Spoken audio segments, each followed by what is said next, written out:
સમાચાર જોઈએ. એક બેન હતા, એમને બહુ એમ કે મારે વજન ઉતારવું છે. ઘરમાં કંઈ કામ કરે નહીં, જીમમાં જાય, આખો દિવસ એમાં બરબાદ કરે. 2 કલાક જીમમાં જાય ને અહીં જાય ને ત્યાં જાય, ડોક્ટરોને કન્સલ્ટ કરે ને એમાં એને એક ડોક્ટર મળ્યા, મોટી ઉંમરના અનુભવી બેન. એમણે કહ્યું તમારે છે ને બેન કંઈ કરવાની જરૂર નથી, તમારે છે ને ડોકું હલાવવાનું, ડાબેથી જમણે, જમણેથી ડાબે, ડાબેથી જમણે, જમણેથી ડાબે, આમ. તો કે એટલું કરવાથી વજન ઉતરે? કે બિલકુલ ઉતરે. તો કે એવું ક્યારે ક્યારે કરવાનું એ મને કહો. તો કે ખાવાનું જુઓ ને ત્યારે.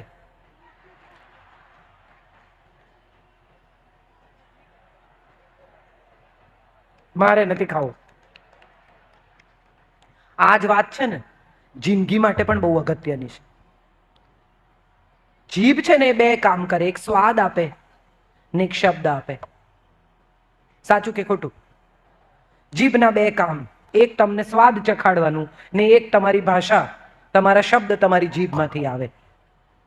આ 2 ઉપર જો કંટ્રોલ આવી જાય ને, સ્વાદ અને શબ્દ, તો સ્વાસ્થ્ય અને સંબંધ સારા રહે. એટલે જ્યારે એમ થાય ને કે મારે કઈ જ દેવું છે, ત્યારે ડોકું હલાવું, ડાબેથી જમણે, જમણેથી ડાબે. થોડીક વાર હલાવશો ને તો મન શાંત થઈ જશે. અત્યારે ને અત્યારે, હમણાં ને હમણાં ચોપડાવી જ દઉં, સંભળાવી જ દઉં, કહી જ દઉં. હમણાં પશ્ચિમથી બહુ પવન આવ્યો છે. આજે તો મેં કેટલી સ્ત્રીઓને સાડીમાં જોઈ, કેટલા વખતે. બાકી સાડી સ્ત્રીઓ હવે પહેરતી નથી. મને બહુ ગમે, મારા દેશનો પોશાક છે, હું હંમેશા સાડી પહેરું. તો મને ના એમાં કઈ તાળી પાડવા જેવું નથી. આપણા દેશના કપડા આપણે પહેરીએ એમાં હું તાળી પાડવાની. પણ મજાની વાત એ છે કે આપણે બધા આપણી પરંપરાઓ ભૂલતા જઈએ છીએ. આપણને એમ છે કે પશ્ચિમથી આ સમોવડી સ્ત્રી આવીને, સ્ત્રી સ્વાતંત્ર્ય આવ્યું ને, સ્ત્રી સશક્તિકરણ આવ્યું ને, બધું પશ્ચિમ ઇંગ્લેન્ડથી આવ્યું ને, યુરોપથી આવ્યું ને. એકચ્યુઅલી મારે તમને એક વાર્તા કહેવી છે, ગાર્ગી અને યાજ્ઞવલ્ક્યની.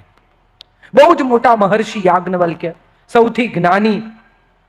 યાજ્ઞવલ્ક્યને જનક રાજા કહે છે કે હું ઉત્તમ બ્રાહ્મણનું સન્માન કરવા માંગુ છું, અને જે સૌથી જ્ઞાની હશે એને હું 1000 સોનાની ખરીવાળી ગાય, 1000 સુવર્ણ મોરો અને બીજું બધું દાન આપીશ. યાજ્ઞવલ્ક્યે કહ્યું હું જ છું સૌથી બુદ્ધિશાળી, મારાથી વધારે જ્ઞાની તો કોઈ છે જ નહીં, લઈ લો બધું. ત્યારે 21 વર્ષની એક છોકરી, વચકનુ ઋષિની દીકરી, એ આવી અને એને કહ્યું કે તમે કેવી રીતે નક્કી કરી લીધું કે તમે સૌથી જ્ઞાની છો? મારા પ્રશ્નોના જવાબ આપો. આ દેશની પરંપરા, આ દેશનું સ્ત્રી સન્માન એ છે કે આટલા મોટા જ્ઞાની ઋષિ પેલી 21 વર્ષની છોકરીના સવાલોના જવાબ આપે છે, અને એ નમ્રતાથી જવાબ આપે છે. ઉપનિષદમાં ગાર્ગી અને યાજ્ઞવલ્ક્યનો સંવાદ એ ઉત્તમ સંવાદ છે, જેમાં જ્ઞાન તમને ભરી ભરીને મળે છે. ગાર્ગી એને પ્રશ્નો પૂછે છે અને યાજ્ઞવલ્ક્ય એના જવાબ આપે છે, જેમાં આખા જીવનનું દર્શન છે. 21 વર્ષની છોકરી. બીજી એક કથા, મહાન ગણિતાચાર્ય જ્યોતિષાચાર્ય, એની દીકરીનું ભવિષ્ય જુએ છે. એમાં લખ્યું છે કે વૈધવ્ય યોગ છે. હવે દીકરી પોતાની જે આખી દુનિયાની કુંડળીઓ મેળવે, એની પોતાની દીકરીના કુંડળીમાં વૈધવ્ય યોગ છે. એ નક્કી કરે છે કે આપણે એવું મુહૂર્ત કાઢવું, લક્ષ્મીનારાયણના લગ્ન થયા એવું કે આમાં કોઈ દિવસ 2 જણા છૂટે જ નહીં. શિવ પાર્વતીના વિવાહ જેવું મુહૂર્ત. કેટલી મહેનત કરીને એવું મુહૂર્ત ગોઠવે છે, ગ્રહો ઉત્તમ સ્થિતિમાં હોય એવી ક્ષણ ગોતે છે. અને ત્યારે તો ઘડિયાળો પાણી ભરાય એટલે એક ઘડી થાય. વાડકીમાં નાનકડું કાણું હોય, એ કાણું ભરાતું જાય અને આખી વાડકી ભરાઈ જાય એટલે અમુક ઘડીનો સમય પસાર થયો. હવે લગ્નની તૈયારી છે, બ્રાહ્મણનો દીકરો ગોત્યો છે, સરસ જાન આવવાની તૈયારીમાં છે, સુંદર તૈયાર થઈ છે એની દીકરી લીલાવતી. અને એ આમ જોવા જાય છે, વાંકી વળીને જોવા જાય છે કે પાણી ભરાયું કે નહીં. લગ્નોત્સુક કન્યા છે, યુવાન છે, અને નીચે જોવા જાય છે, એમાં એની ચૂંક વાડકીમાં પડી જાય છે અને વાડકી વહેલી ભરાઈ જાય છે.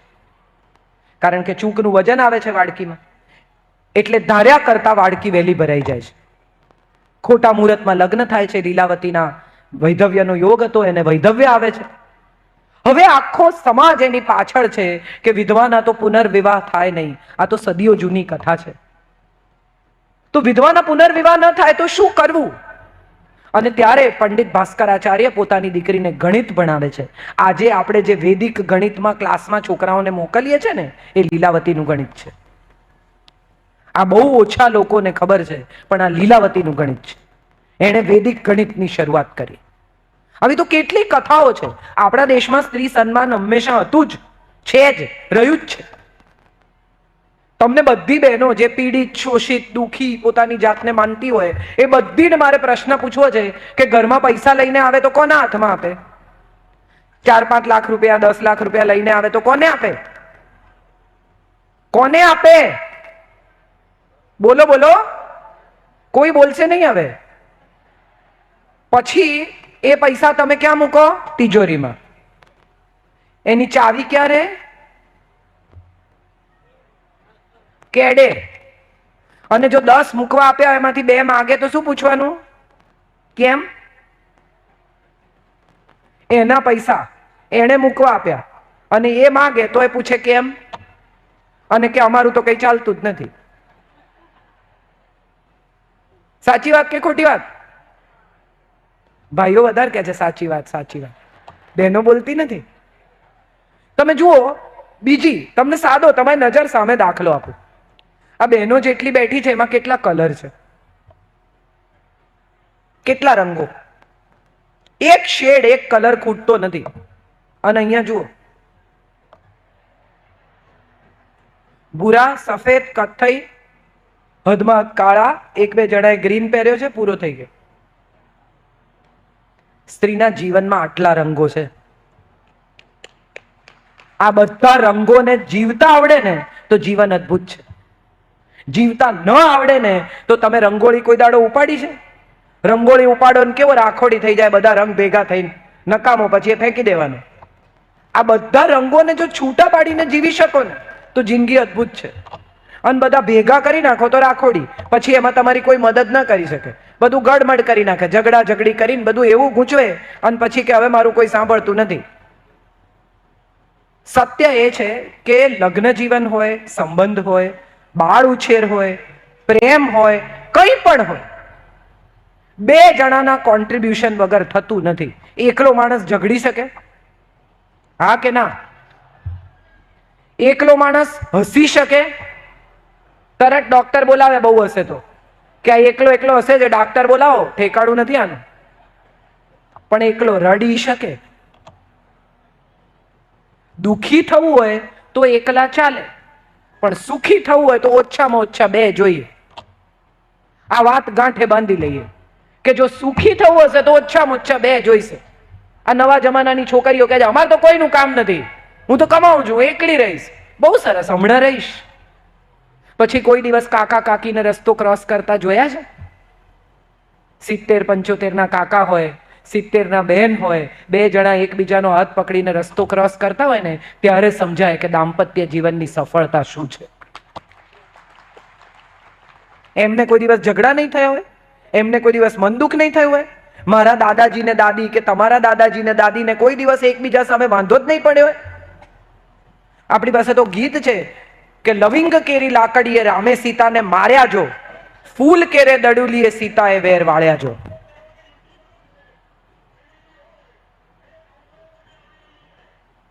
જવું છે કોઈને?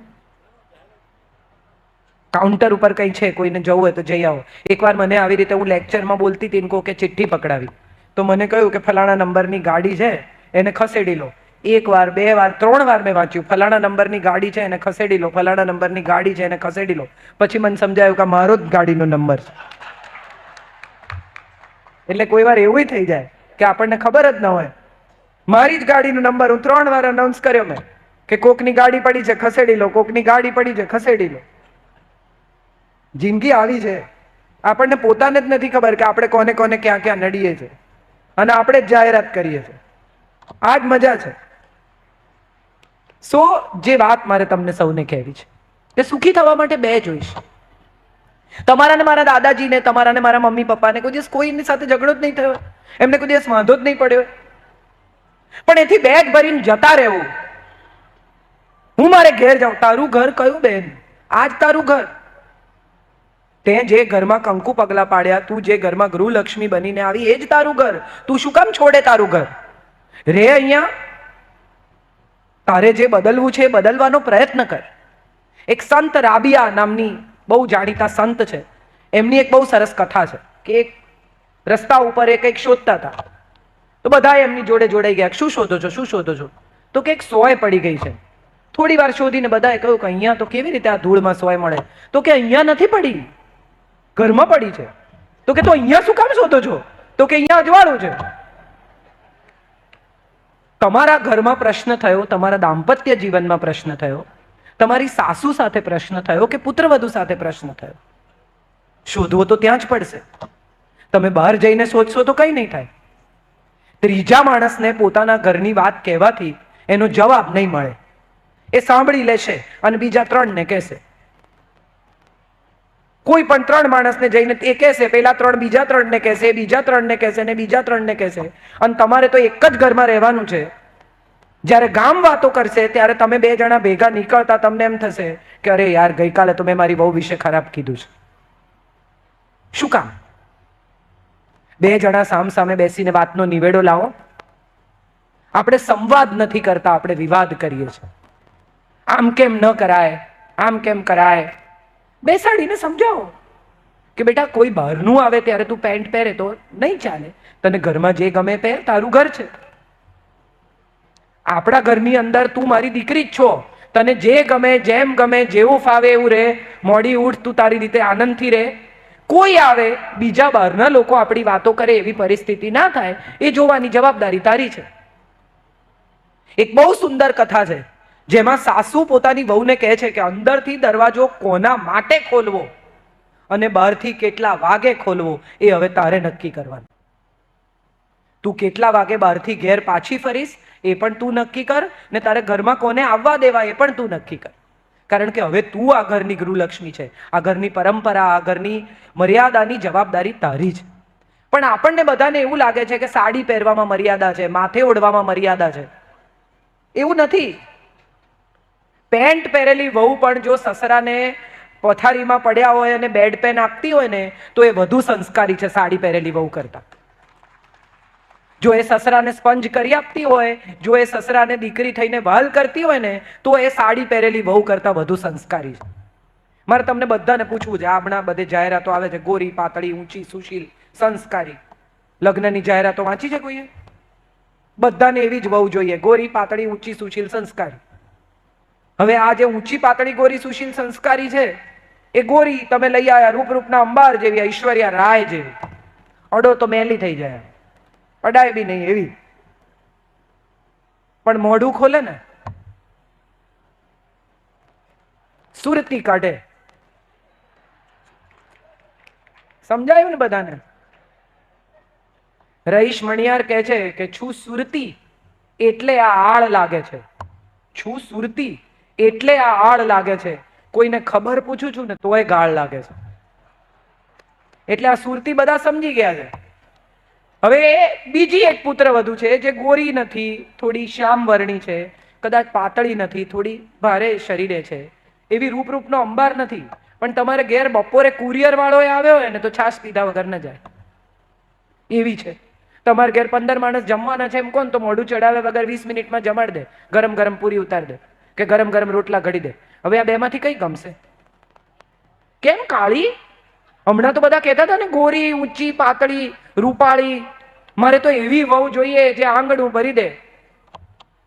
એ આંગણું ભરી દે ને ત્યારે ખબર પડે કે આંગણામાંથી કાઢતા કેટલી વાર લાગે.